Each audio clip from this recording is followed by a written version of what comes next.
യുദ്ധക്കുറ്റവാളി എന്ന് വിളിച്ച് New York mayor Zohran Mamdani തനിക്കെതിരെ വിദ്വേഷവും ജൂത വിരുദ്ധതയും വളർത്തുകയാണെന്ന് ഇസ്രയേൽ പ്രധാനമന്ത്രി ബെഞ്ചമിൻ നെതന്യാഹു. ന്യൂയോർക്കിലെത്തിയാൽ ബെഞ്ചമിൻ നെതന്യാഹുവിനെ അറസ്റ്റ് ചെയ്യുമെന്ന മംദാനിയുടെ നിലപാടിനോടായിരുന്നു ഈ പ്രതികരണമെത്തിയത്. സെപ്റ്റംബറിൽ UN പൊതുസഭയെ അഭിസംബോധന ചെയ്യുന്നതിന് ന്യൂയോർക്കിലെത്താനാണ് തന്റെ തീരുമാനമെന്ന് ഫോക്സ് ന്യൂസിന് നൽകിയ അഭിമുഖത്തിൽ അദ്ദേഹം പറഞ്ഞു. യഹൂദ ജനതയുടെ സത്യത്തിനു വേണ്ടിയുള്ള പോരാട്ടത്തിനായി ന്യൂയോർക്കിലെത്തുമെന്നാണ് പ്രഖ്യാപനം. ജൂത, ക്രിസ്ത്യാനികൾ, മുസ്ലിങ്ങൾ തുടങ്ങി ന്യൂയോർക്കിലെ എല്ലാ ജനങ്ങളുടെയും മേയറാകേണ്ട ആളാണ് അദ്ദേഹം. എന്നാൽ ഒരു വിഭാഗത്തെ മറ്റൊന്നിനെതിരെ തിരിക്കാനാണ് അദ്ദേഹം ശ്രമിക്കുന്നതെന്ന് നെതന്യാഹു ആരോപിച്ചു. മംദാനിയുടെ പ്രത്യയശാസ്ത്രങ്ങളുമായി ചേർന്ന് നിൽക്കുന്ന ഡെമോക്രാറ്റിക് പാർട്ടിയിലെ പുരോഗമന ഇടതുപക്ഷക്കാർ അമേരിക്ക ഇസ്രയേലിന് നൽകി വരുന്ന പിന്തുണയെ ദുർബലപ്പെടുത്തുകയാണെന്നും അദ്ദേഹം പറഞ്ഞു. ഗാസ യുദ്ധവുമായി ബന്ധപ്പെട്ട് അന്താരാഷ്ട്ര ക്രിമിനൽ കോടതി നെതന്യാഹുവിനെതിരെ അറസ്റ്റ് വാറന്റ് പുറപ്പെടുവിച്ചിരുന്നു. ഈ വാറന്റ്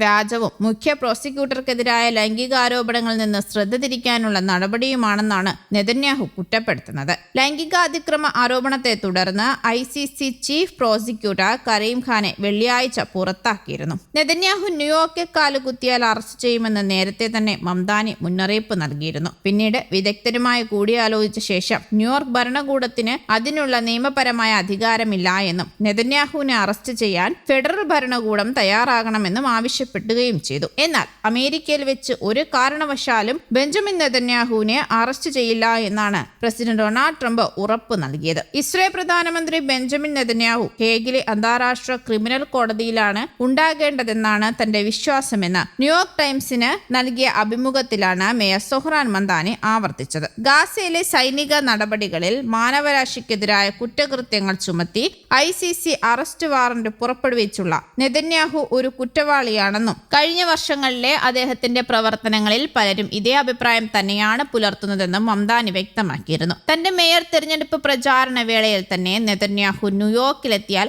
അറസ്റ്റ് ചെയ്യുമെന്ന് പലസ്തീൻ അനുകൂലിയായ സൊഹ്റാൻ മംദാനി പ്രതിജ്ഞ എടുക്കുകയും ചെയ്തിരുന്നു. അത് വലിയ വാർത്തയാവുകയും ചെയ്തു. ഇതിന്റെ സാധ്യതയെക്കുറിച്ച് ചോദ്യങ്ങൾ ഉയർന്ന സാഹചര്യത്തിലാണ് നെതന്യാഹു നഗരത്തിലെത്തിയാൽ അദ്ദേഹത്തെ അറസ്റ്റ് ചെയ്യാൻ തനിക്ക് അധികാരമുണ്ടോ എന്നതിനെക്കുറിച്ച് നഗരത്തിലെ നിയമവകുപ്പുമായി സജീവമായ ചർച്ചയിലാണെന്ന് മേയറെന്ന് വെളിപ്പെടുത്തിയത്. ന്യൂയോർക്ക് സിറ്റിയിലെ നിയമങ്ങൾ അനുവദിക്കുന്ന എന്തും തങ്ങൾ ചെയ്യുമെന്നും എന്നാൽ അതിനായി സ്വന്തം നിലയ്ക്ക് നിയമങ്ങൾ നിർമ്മിക്കില്ല എന്നും അദ്ദേഹം കൂട്ടിച്ചേർക്കുകയും ചെയ്തു. മംദാനിയുടെ മേയർ പദവിയിലേക്കുള്ള തെരഞ്ഞെടുപ്പും നെതന്യാഹുവിനെതിരെയുള്ള കടുത്ത നിലപാടുകളും ഡെമോക്രാറ്റിക് വോട്ടർമാർക്കിടയിൽ ഇസ്രയേലിനുള്ള സമീപനത്തിൽ വന്ന വലിയ മാറ്റത്തെയാണ് കാണിക്കുന്നത് എന്നാണ് വിദഗ്ധർ അഭിപ്രായപ്പെടുന്നത്. അതേസമയം ഇസ്രയേൽ പ്രധാനമന്ത്രി നെതന്യാഹു US പ്രസിഡന്റ് ഡൊണാൾഡ് ട്രംപും തമ്മിൽ നിർണായക കൂടിക്കാഴ്ച വൈറ്റ് ഹൌസിൽ നടക്കുന്നുണ്ട്. US-ലേക്ക് തിരിക്കുന്നതിന് തൊട്ടു മുമ്പ് ട്രംപുമായുള്ള ചർച്ചകളിൽ ഇറാൻ ഉയർത്തുന്ന ഭീഷണികൾ നേരിടുന്നതിനെ കുറിച്ചായിരിക്കും താൻ മുൻഗണന നൽകുകയെന്ന് നെതന്യാഹു വ്യക്തമാക്കിയിരുന്നു. പശ്ചിമേഷ്യയിൽ സംഘർഷ അന്തരീക്ഷം നിലനിൽക്കുന്ന പശ്ചാത്തലത്തിലാണ് ഈ നിർണായക സന്ദർശനം എന്നതും ശ്രദ്ധേയമാണ്. ട്രംപ് വീണ്ടും അധികാരമേറ്റ ശേഷം ഇരു നേതാക്കളും തമ്മിൽ നടക്കുന്ന 8ാമത്തെ നേരിട്ടുള്ള കൂടിക്കാഴ്ചയുമാണിത്. News desk Kerala Kaumudi.